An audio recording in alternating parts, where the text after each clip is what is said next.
This is Channel 6 News. I'm Jeannie Lurchin with a look at what's happening in and around the Tri-Community area this week. Do you have some old computers or buckets of empty paint? Just some old, nasty, hazardous waste? Well, if you live in our area, you're in luck. August 22nd has been set for the Hazardous Waste Collection Day. From 8 a.m. to 1 p.m., you can take your waste to the Washington Township Hall. To make this possible, Washington will contribute $2,000 to the Macomb County Health Department to host and fund the event in Washington Township. If you are wondering exactly what type of waste can be brought in, you can check Washington's website to find out. It's www.washingtontownship.org. Greg Paduch, Romeo Police Chief, stopped by our studio to tell us about a new early warning system the village plans to use. I'm here to tell you about a free communication system that our department will be implementing in early August. This communication system is called Nixle. Nixle is a company based in New Jersey which will receive and transmit messages that my department would like to immediately get out to the local community. These messages will be sent out via text message to your cell phone or email to your email account at no cost to you. The key here is that you, as citizens of this community, have to go to the Nixle website and register your phone or email account to begin receiving these messages that the Romeo Police Department will put out. The types of messaging that my department will put out will vary. We will advise you of local road closures when they happen, severe weather warnings, and community service announcements. We will also advise you of any crime sprees that we may have, suspects that we may be looking for, or any other incidents that we feel need to get out to the community for either community assistance or public knowledge. Currently, over 1,200 public safety agencies nationwide are using the Nixle system. Some of the larger agencies using this system are the Chicago Police Department, the Los Angeles Police Department, and the Baltimore Police Department, just to name a few. So, if you want to know what is going on in the village of Romeo, I encourage you to go to www.nixle.com and sign yourself up. The registration process is very simple. I also encourage you to tell your friends and neighbors about this new communication system, which will strengthen the relationship between the Romeo Police Department and the citizens we serve. Thank you. Last week, we suggested our rural residents and those folks that are underserved by the internet to contact the township offices. Well, now we can provide some background information. We are currently in the application process for the federal economic stimulus funding for high-speed internet. But this period closes on August 14th. Macomb County is focusing on 6 of its townships, of which Bruce, Washington, and Ray are included. If letters of support are sent from community leaders, residents, basically anyone that lives or works in these townships, then we might demonstrate how high the need is for high-speed internet access. There will be a collaboration of vendors who will develop this system, and Macomb County will provide the point of coordination. So let's try and see if we can get stimulus money to work right here in our area. Macomb County Sheriff Mark Hackle, the prosecutor, and Crime Stoppers launched a campaign to promote the capture of thieves committing home burglaries. We sent our cameraman to the press conference held in Clinton Township. Sheriff Hackle introduces the concept of door hangers. So what Crime Stoppers has done is they came out with these neat little placards. They're actually door hangers.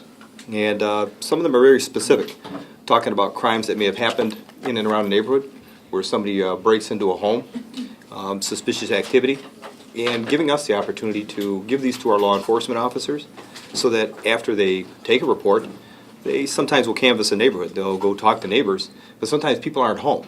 So instead of just walking away from that home, they'll just put a little placard on the door and give people the indication that someone's home in the neighborhood was broken into.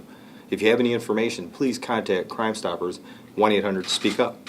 Crime Stoppers accepts anonymous tips with a reward up to $1,000 if an arrest is made based on the information received. If you have any information about a crime, contact Crime Stoppers hotline 1-800-SPEAK-UP or 1-800-773-2587 or go online to www.1800speakup.org. www.township.org. Carol and Richard Tapper opened their Bruce Township gardens to the Romeo Senior Center for a tour. Richard began work on the garden in 2000. It now includes Japanese gardens, English gardens, reflection pools, and sculptures. Richard told us it takes about 4.5 hours to mow the lawns, and he does the gardening himself. 4 years ago, he had entered his gardens in Romeo's garden tour, and when he looks back, he can't believe how much more the gardens of today include. Richard always has new plans in his head and is looking forward to building a secret garden with sculptures next year. Last week, the Romeo Film Office presented the 11 approved entries into the first annual Romeo Student Film Festival. Many of the young filmmakers were on hand to get an up-close look at how people received their films.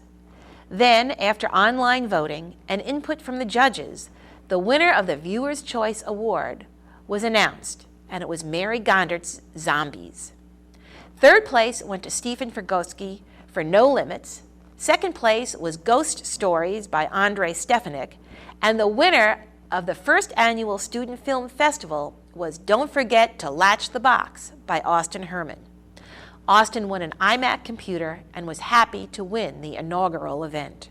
It feels fantastic to win, and it was really great. There's a lot of really cool entries, and I really enjoyed the festival, and I hope there's lots more, and that's about it. The entire film festival will be shown on Channel 6 next week. Now, if you want to get into the movies coming to the Romeo area, circle August 4th from 6 to 8 p.m. There will be a free acting seminar to all Romeo, Washington, and Bruce residents, and it will be held at the Washington Township building. You must RSVP at 586-677-4207, and maybe we'll see you one day on the big screen.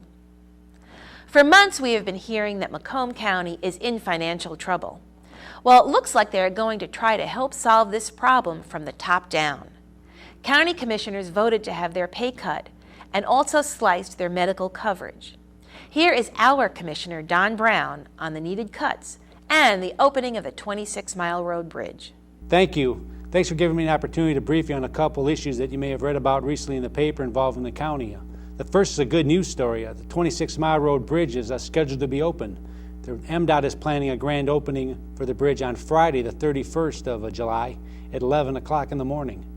That bridge has been a project of mine for several years to get MDOT to address the safety concerns that all of us have had about the safety of getting on and off that bridge safely, as well as many pedestrians crossing that bridge without really having appropriate safety precautions and width on that bridge to make the travel across the bridge safe. The bridge will be open on the 31st, and we're looking forward to that. Second item that's also many of you have been reading about is the county's budget problems. Macomb County is facing budget deficits primarily contributed to by the declining property values. As your property values decline, so does the amount of tax revenue going to the county. Because of that declining revenue, it's put a burden on our budget. Budget has fallen about we've lost 10% of revenue last year and losing about a little over 13% in the coming year. Those budget deficits have been also aggravated by the fact that our health care costs continue to escalate by double digits, as well as escalating pension costs. Those three factors, declining property values, health care costs, and pension costs, is really what's driving this year's $15 million deficit. Now, the county has cut $34 million in the budget in the last couple of years, but hasn't been able to keep pace with the decline in revenue and the escalating expenses. To help address that issue, the Board of Commissioners this year has adopted a 20% cut in our budget, which includes 5% pay cuts for county commissioners, which incidentally follows 5% pay cut for the last 2 years, and 2 years before that, a pay freeze. So the Board of Commissioners is trying to lead by example by cutting our pay, cutting our benefits, and trying to lead by example. We've also had to lay off 3 people in our board office that did a good job for us, but quite frankly, we just had to do it because we just don't have the money to be